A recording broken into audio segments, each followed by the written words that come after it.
I was watching this episode, and we watched what's the word I was looking for? The opening sequence, like the title sequence of the show. And, sure. Yeah. Ben was with me, and he was like, "What's your favorite? What's your favorite one of these?" And I was like, "Well, the first one probably, but I like TNG also, and I like animated series. Like those are easily my three favorites." Okay, sure. Just mostly because the music. The music. I was about to say, are you just talking about the music or like the sort of like visuals and like the whole sequence?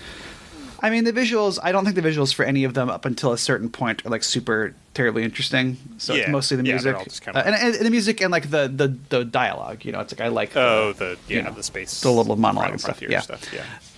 But I was like, oh, well, let's just look it up. And so I found a video on YouTube that had all of them, I think, through Prodigy, I think. Okay. And it was like 32 minutes, and so I was like, I'm not watching all of this, but it's like it's 30 minutes because it's like it showed you like all of the changes where it's like, okay, well, season 2 to season 3 or whatever, yeah. Yeah. Where they would have a slightly music change, or they would just change like who was credited or whatever, you know. Or like Deep Space Nine so I was like, I'll show having you like kind of gradually more and more ships around the station or stuff. Yeah, and so I just showed him like kind of the basic ones for each of them. Yeah. Well, he liked the Lower Decks one a lot, which is good. The Lower Decks one, at least like they do like some fun visual gags in the. Yeah. And I was reminded, we didn't talk about that actually. I know no memory of what the music is for the Starfleet Academy one. Like, very weird opening credits sequence. Like it just sort of like it's like a plant growing, and then suddenly, and eventually it becomes like a building. Like I guess. Yeah, right. Like I think I only watched it once and then skipped it every other time. But it's something. Yeah, there's definitely a plant, and like a seed, and it's very full of metaphor or something. Yeah, I was reminded of like I think that the opening sequence to Prodigy is good. Like I like where the ship is like flying. That's the one where the ship is flying through all these planetary anomalies, but it's actually like really big. It's like close-ups of the cast's faces. Okay. That's something. It's cool. Yeah. Yeah. But the thing that was just delightful to both of us is that like they were going through all of them, and so like, okay, TOS, TAS, TNG. I'm skipping ahead of like the second time they do TNG.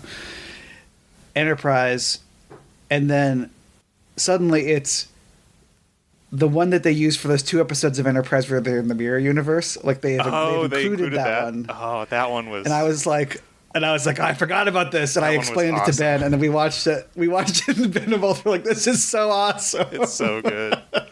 It's so great. Like it really is like." Just like it rules. Like I was just thinking about how good that episode was and how I gotta watch the next one. I was gonna say, have you made it to the point where you've gotten to see the second one yet? Or? No, we're in season 2 still. We're still in season 2, my friend. Anyway, though, so he liked the Lower Decks one and the Evil Enterprise one. Sure. Which I thought I would bring up because this is kind of like, I will say, this episode that we're about to talk about is from Voyager, but it does have a little bit of the Mirror Universe episode energy to it. I felt. Especially like I feel like what it reminded me the most of was like Deep Space Nine Mirror Universe episodes where like the people who have to play most kind of like boring and reserved characters on the regular show just finally get to like absolutely let loose. Yeah, well, and also it's also very much like that show in that like it's weirdly sexual. Yeah, there's like in a very subtext type of way, but yeah. I don't know about say subtext. There's one scene in particular. They get real close. But sure. Yeah. Hi, everybody, and welcome to Out of Contreks, a show where 2 guys who've seen part of Star Trek try to watch all of it in no particular order. I'm Ryan Howard. And I'm Brady Jungle.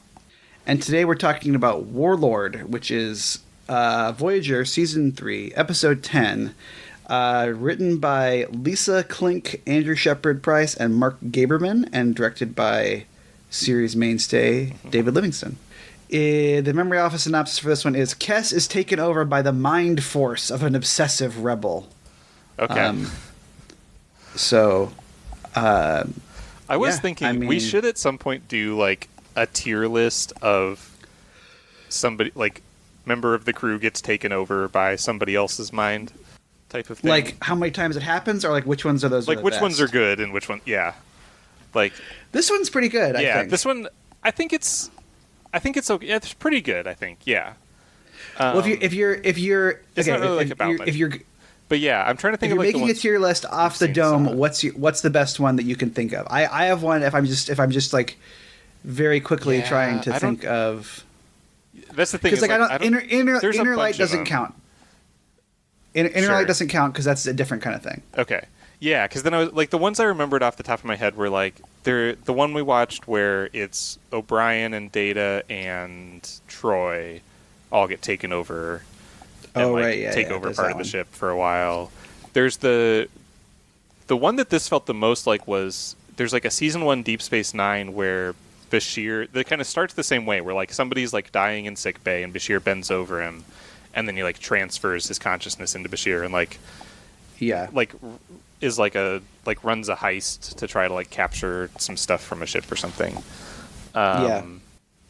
There's one where like isn't there one where Keiko gets taken over by somebody? That's when I was kind of holding in that's the best one I think. I don't remember that one I don't even know if I'm looking up what it's called. Because we've done that one too, haven't we? I think. See, I don't remember if we have. I think we've done because there's another one where there's one where it's O'Brien, but like Keiko's the one that like is normal. But I know then there's another one where Keiko's the one that gets taken over. But I don't remember that one super well. Because it's called The Assignment. Actually, I can just look and see if we've done it, I guess. But that one is basically about how like Keiko is possessed by a paw wraith. Okay. No, we have not done that one. That episode's really good. Okay. Nice. She. Well, how do you know this episode then? Because that's what I'm trying to think. Because I haven't seen it. Yeah, but I think maybe I think we might have talked about that one when we were doing the one where O'Brien is like possessed by a ghost or whatever. Yeah. I think this one's good. I think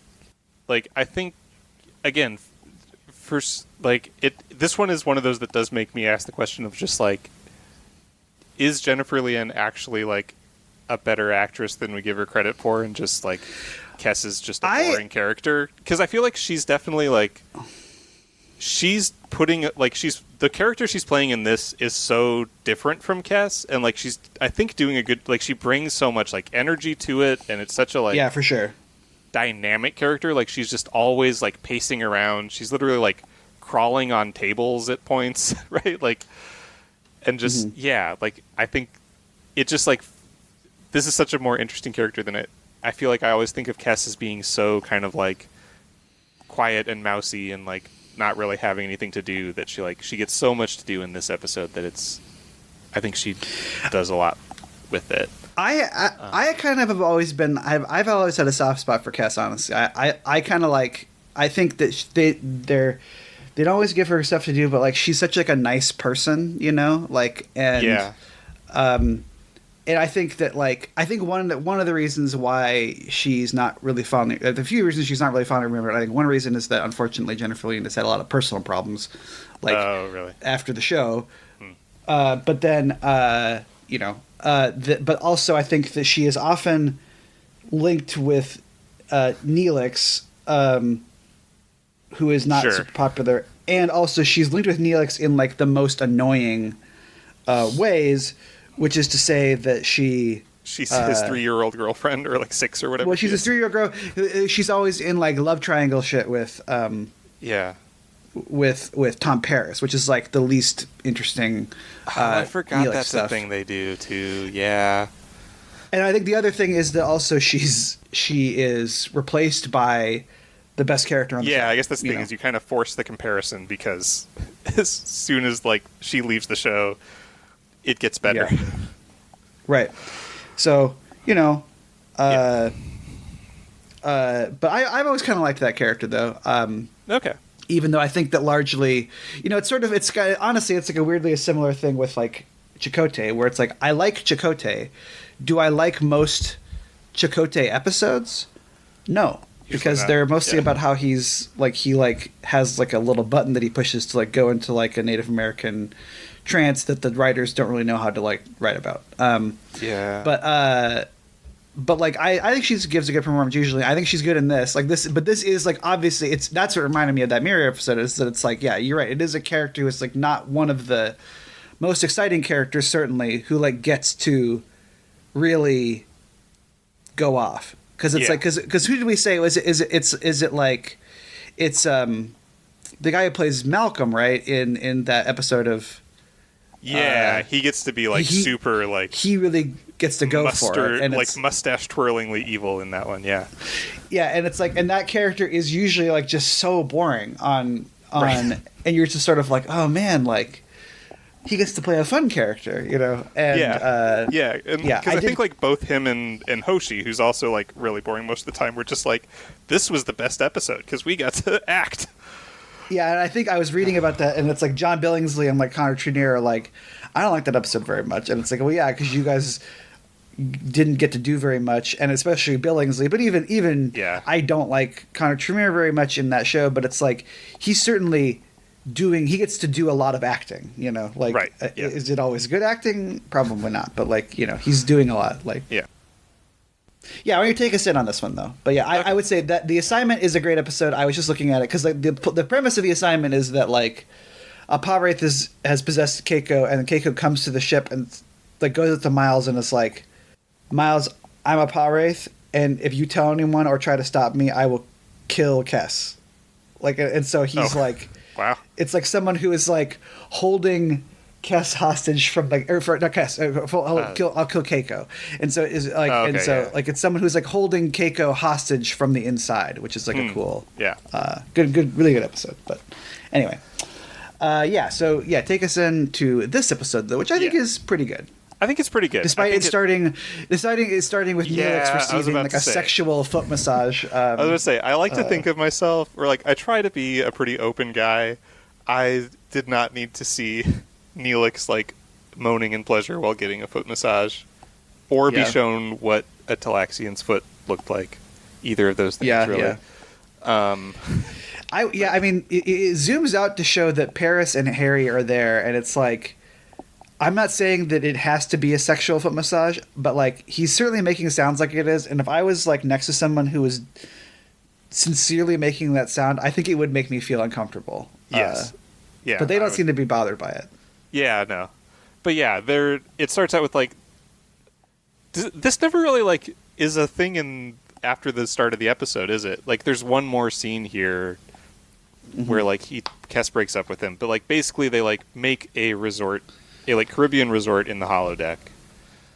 I think that they come back to this place. I think they do in other times, episodes. I think though, in other episodes, So it's probably just them like kind of establishing it. Yeah, I feel like establishing it. Yeah, I feel like Voyager kind of kept trying to find a I feel like there's a bunch of like they were trying to make a like sort of go-to holodeck place, kind of like Vic in Deep Space Nine, or like there's even or that like, and like none of them ever really stuck, like because they did like this place, it's Fairhaven, like, the Irish Town, and like the Captain Proton stuff, workshop, the Da Vinci workshop, it all kind of like they do like a few things there, but none of them really like have the staying power of like Vic Fontaine's casino, or like the because even like TNG, right? There's like a sort of like place like a club that Riker goes to all the time. That's true. Yeah, I think this place does like it sticks in my head a little bit though, because it's a setting for like the alter ego episode, the episode where like that woman becomes a holodeck character and falls in love with, which I think is a pretty good episode. Yeah, that's true. Because this is where like the scene of like, isn't that the episode where it's like Harry, Kim, and Tuvok, and like somebody asks them like, "Oh, is this your friend?" And like Harry Kim says yes, and one of them says yes, and someone says no. Sure. Yeah. Oh, man, I love Tuvok. Not in this episode that much, but he's good when he is. But yeah, so they're kind of there for a while, and then they get called to the bridge because there's like there's a shuttle that's about to blow up, and so they beam the people from the shuttle into sick bay, and like the doctor and Kes are going around and treating them, and then one of them that like Kes is taking care of dies. And so they're kind of like talking to the other two, and they're like, okay, we're going to take you back to your planet. And Kes is kind of like just spending time with them and being like, like helping them through this. And they talk about that. And then there's like one scene with her and Neelix back in this like resort where she basically breaks up with him. And she's just like, you're so like, it's always about you, and like you just want me to like be your girlfriend who's like you're helping and like not letting me kind of like go off and live my own life. And I was like, oh, because I remembered that this episode was a thing, and I remembered that like Kes becomes like gets taken over by this like warlord that tries to like take over a planet, but like didn't remember much of the details. And I was like, oh, are they going to do a thing where basically like because she has this other influence and is more kind of like has this more aggressive personality, at first she's just kind of like being open and honest about like things that are actual issues that they're having in their relationship. I was like, so she's being kind of mean to him, but I was like, sort of like, I get where she's coming from with this relationship. Somewhat, But then it's like, it's just that scene, and like the very next scene, it's just like, oh no, she's like just fully a different person. Because like the very next scene, they're like getting ready to transport to the planet, and she just like pulls out a gun and shoots one of the like ensigns, like the transporter person, and is just like, okay, here we go, like just like we planned, let's go to the planet. This scene definitely like continuing to confirm my fan theory that like something happened in the future where people like felt so violated by like security cameras that they had been outlawed because like this happens, and then the reason what they know it happens is that Tuvok says sensors indicate that a phaser has been fired in the transporter room. Yeah, the transporter room, and it's like, you don't have a camera for that, huh? Like, right. Yeah, dude, I don't mind. I don't mind. Yeah, it works, but yeah, but yeah, it because it does, and I get that like I'm pretty sure they like this was kind of, I think, didn't they already know at this point that like this was going to be her last season, so they were kind of using this as like a way to break up her and Neelix. I don't know. It's kind of because I think they are sort of, even though like this wasn't even her at all, like I think they are broken up after this. Like, but maybe, yeah, I can't really remember. I don't know, but yeah. So then they like go down to the planet, and like she starts leading this like revolution, because you find out that she's a guy named Tyrion. Yeah, it's a guy named Tyrion that like for hundreds of years ago was like united this planet and was like this great leader, and then became like a tyrant, and like there was this like big revolution that finally overthrew him, but he's like found this way to sort of survive in like the minds of other people, and now is trying to like take the planet back over. And so he kills the like ruler of the planet, but that ruler's son, who's like the heir to the throne, is on Voyager when it happens. And so he's like, you have to help me like lead this war to take my planet back. And then meanwhile, Kes as Tyrion is like trying to kind of seduce the like second, like his like younger brother, and like be like, if you and me like are married, then like we'll have this claim to the throne. Yeah, I like that like they tell this to like the Janeway's working with like the current heir to the throne, and he's basically like, well, it's probably this guy who like, and it's like that's really funny to think, like, imagine that like it's funny to imagine like let's say that it's, I'm trying to like Richard Nixon, you know, or right. I mean like longer ago, so let's say like Andrew Jackson. I'm just trying to think of like kind of a bad president, you know, like Andrew Jackson like figured out how to be how to do this, and then it's just sort of like, yeah, every like, I don't know, every now and then it's like some new guy who's probably Andrew Jackson is like, I should be president, you know, like it's right. Like that'd be so annoying. I think if you are, you know, it's like, and it's like you never are quite sure. Yeah, if you caught him again or whatever, and it's like it's like, I'll just go into a different guy, and then I'll be secret Andrew Jackson, and it's funny to think about like the. Sure.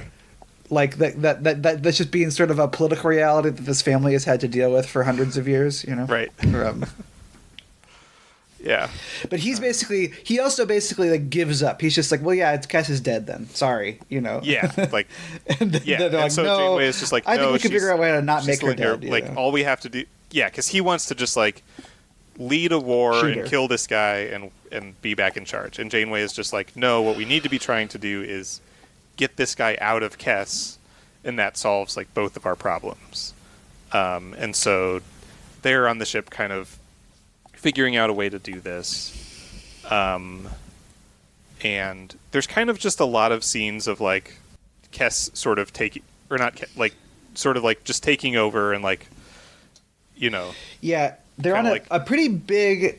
Yeah, you're right. It's not like worth necessarily explaining all of them because there's not a lot of like plot that happens for a while. It's but they are like fun though. It's like yes. Because Kess is like they beam down to like this kind of a cool like and like this one of the women that was on like the initial shuttle like was sort of in love with the person that was Tyrion before, and so like they're still in love, but then like she's like, but I have to have this like political marriage to the prince guy, but like then she just sort of like proposes a throuple. She's like, I think we can make this work, you guys. Yeah, basically it's like we'll have a freeway and it'll be great. Like it's like that's happening. Yeah, she's kind of establishing power. She's like kind of getting annoyed by like all the trappings of royalty. They're on like a pretty big set that I thought was like kind of cool looking. It's like a palace set. It looked maybe like they had repurposed like the set from like the clown episode. It looked kind of similar. Like I'd believe that. Yeah. Just kind of a big room with like pillars and stuff. Yeah.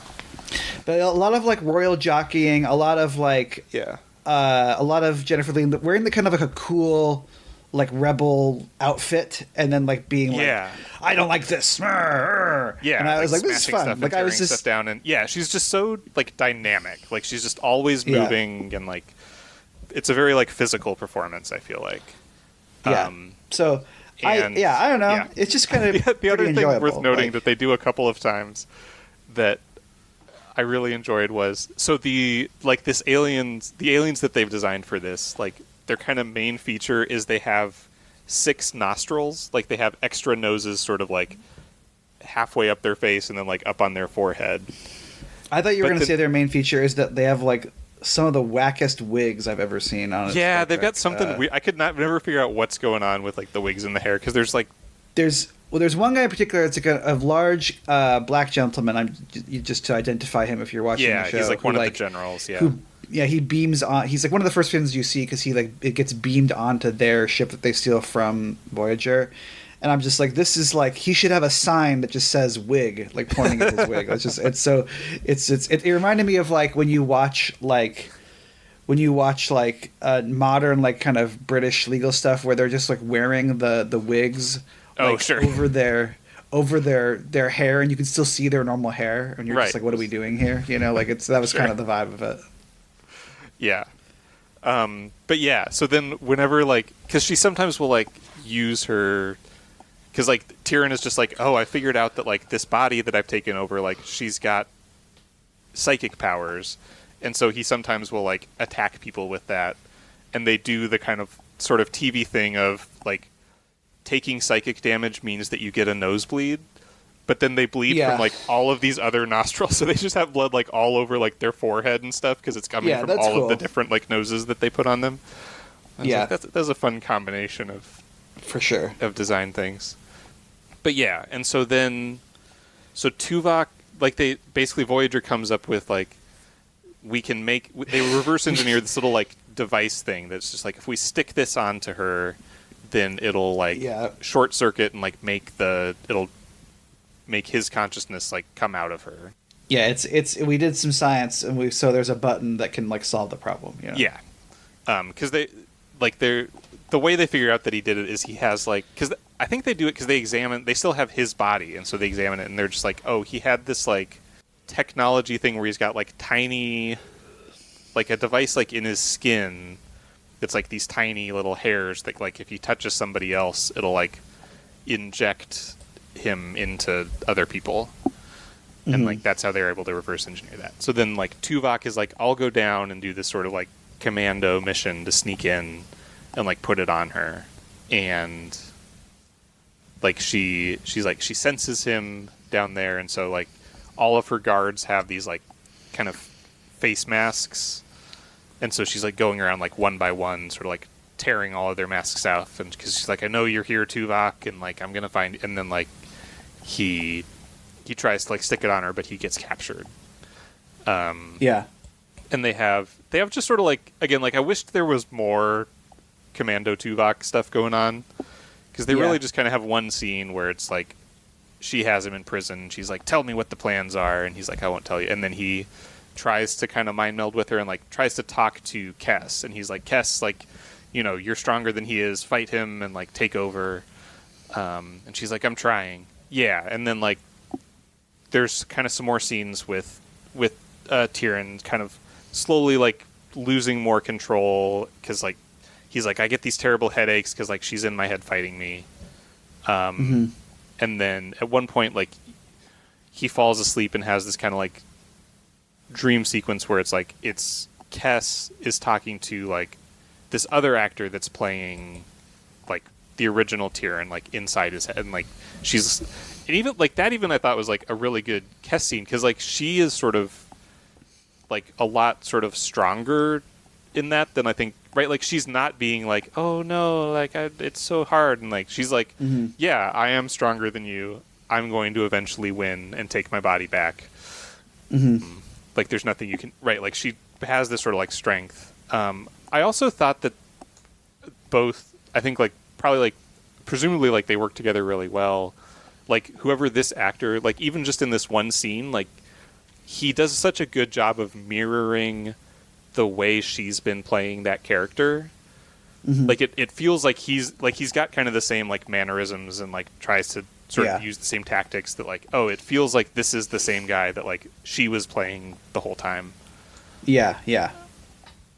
And then and so then like Voyager ends up like, you know, attacking, and like they break in and are able to like, you know, break into the room and like take over, and they like Neelix comes with them and like tries to put like this device on Kes, but it's just like, oh no, he's already jumped to somebody else, and then they like go and it's the one of the other people, and they like put the thing on her and they kill him.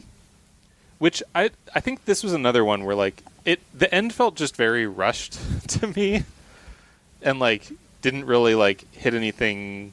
Like it's not that like, right, like Kes, because I feel like what you want is like Kes ends up like beating this guy and like taking over again, and like, or like, you know, like you have like Neelix show up and like she has the chance to kill Neelix, but Kes is able to like take over just enough to keep from killing Neelix, and like that's how they beat her. And it's actually just kind of that like, oh nope, they just kind of won because they attacked. I don't know. I don't know. I kind of liked the end because they do just kill him. Like I liked that he's just like no, and then she's like, your time's up, man. Like she's like, you've lived for like way too long, and you know you are. It's going to be you or this guy, you know. So like I'm gonna push the button, and it's like I like that. I think that's kind of cool that like it's, you know, it's rare that like you have like kind of a righteous kill, I guess, on a Star Trek show, and I thought that was like kind of interesting. True. So I don't know. I enjoyed the end, I thought. But yeah. And then I guess, because at the end it's like Tuvok is teaching her meditation, and she's like, her life feels different, and she's her relationships with her closest friends will never be as they were before. And it's like, I guess maybe that's why she breaks up with Neelix, is that she's like, well, things have changed since I was a guy, an old guy for a while, you know. Yeah. And I think they do a good, like, that scene I think is good, and like Tim Russ is just very good but like, because he gets to tell her basically just like, like things like this, like they do affect you and change you, and you can't just go back to the way it was before, but you kind of have to move on anyways, type of thing. But no, I thought like a totally, solid little episode. I as has been often discussed on the show, I really enjoy like episodes where like an actor has to act like somebody else, so it's always fun to see someone do something differently. Yeah, I kind of feel like we didn't really do because like not a lot like happens during those scenes, but I feel like we didn't kind of do enough service to like she does really like give a performance during kind of like most of the episode is just her doing these kind of scenes where she's just really like has built this brand new character and is really like living in him. I'm just looking because this is kind of a short episode, which is fine. I mean, behind the scenes, we just recorded like an hour and 40 minutes. I know, maybe a thing you guys have already heard. We're not going to do this one credit because of that, But it's good. It's good. I mean, there's not like a lot to say about it. It's just like it's a totally fun episode. Yeah, I'm just looking. The death of Ensign Martin in this episode brings the total number of confirmed crew deaths since the series premiere to 12. At this point. This was something I should have brought this up at the start. Have you heard? Yeah, you're right. You're right. Oh God, sorry. I was just going to say you're right that they do break up here, and then they. Because I think there's at least one episode after this where like somebody asks, like somebody mentions it, and like they do bring up like that it kind of all started from this episode. They're just like, she's like kind of never been the same since the whole Tyrion thing, and like wants to kind of like deal with that on her own type of thing. But what were we going to say though? Oh, I was going to say you talking about like the guy dying made me think of. Have you heard of the? It's a game that is either coming out or just came out called Across the Unknown. It's a Voyager like computer game that is. It's sort of like I played the demo of it, and it's like. It's a like one of those sort of like survival like management type of things where like basically the kind of idea is right, like you have like your limited like amount of crew and resources, and you have to gradually like fix the ship, and like but like every room you turn on takes more power, which means you have to like go find more fuel, and so you're going to these planets, and then you like are either adding people to the crew, or like if people die, then you like have that many fewer people on the crew. And so there's that kind of like management game side of it, like something like I think it's made by the people who made like maybe Frostpunk or something like that, like one of those types of games. But then like you're also sort of playing through like episodes of Voyager keep happening, and so you're like you have to like kind of make I think the promise of the game was like basically you get to remake all of Janeway's decisions that you disagree with. What's it called again? I think it's called Across the Unknown. Voyager or Into the Unknown. Yeah, Voyager Across the Unknown. Star Trek Voyager Across the Unknown. But yeah, and so like something will happen on a planet, and then you like pick your away team to send down, and then it kind of does the sort of like timelines thing where like the different people have numbers in like the different skills. Oh, this looks there will be challenges that like use the different ones, but it's like a roguelike. Kind of like I gotta check this out. So like it's something I feel like it's for what it is. Like it seems too expensive, so I might wait for it to go on sale or something.